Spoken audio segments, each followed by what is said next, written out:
whispers of the wind, I bear the tales of destiny.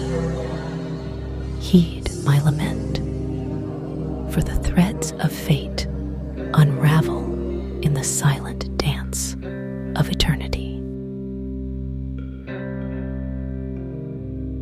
Caelum Castle, nestled amidst the rugged landscapes of Eldoria, harbors a haunting legend that has been passed down through generations.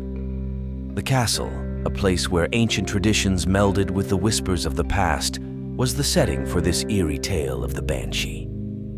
Caelum Castle had stood for centuries, a place steeped in history and shrouded in mystery.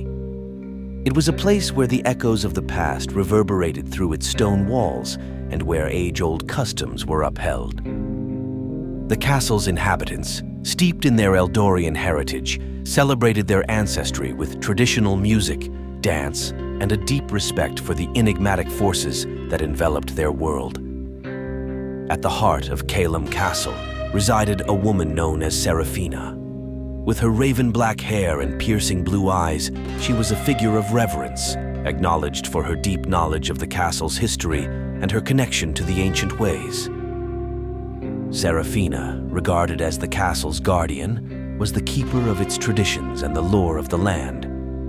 One somber evening, beneath a star-studded sky that cast its ethereal glow upon the castle, Seraphina gathered the castle's occupants in the grand hall. She recounted the story of the Banshee, her voice devoid of philosophical musings. The Banshee is not to be feared, but respected. She is the castle's guardian, a spirit who wails in the night, foretelling of sorrow and loss. Her cries remind us of the transient nature of life, urging us to cherish each moment. As Seraphina spoke, the Banshee's mournful cry, carried on the wind, reached their ears, and the inhabitants exchanged knowing glances. The Banshee's wail grew louder, her presence closer, and the castle's occupants felt a shiver down their spines. The Banshee's cries serve as a reminder to honor our loved ones.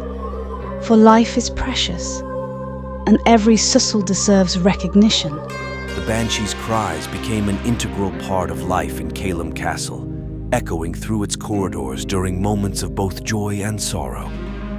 The inhabitants had come to accept her as an integral presence, a guardian who watched over the castle and its residents.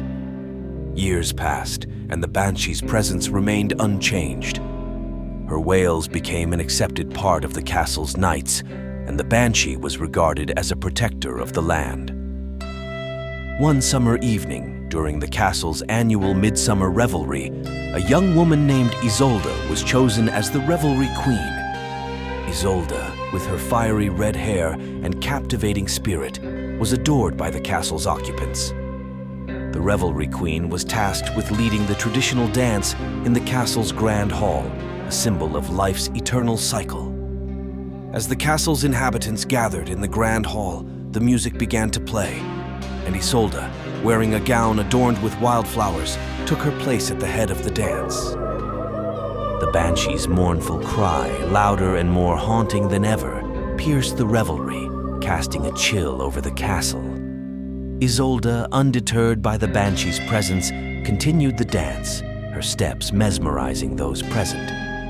The Banshee's cries softened, her haunting wail evolving into a melancholic melody that blended with the music. In that moment, the Banshee's appearance transformed. Her once terrifying presence became ethereal, and her eyes held a profound sadness. As the revelry concluded, Isolde approached the Banshee, extending her hand in a gesture of understanding. The Banshee, with tears glistening in her eyes, placed a hand on Isolde's shoulder, a silent acknowledgement of the Revelry Queen's courage and grace. The castle's inhabitants watched in awe as the Banshee's form gradually dissipated into the night, leaving a sense of peace and reverence. From that day forward, the Banshee's cries in Caelum Castle took on a different significance. They were no longer seen as omens of impending sorrow, but rather as a reminder of life's beauty and the importance of embracing both joy and sadness. Seraphina.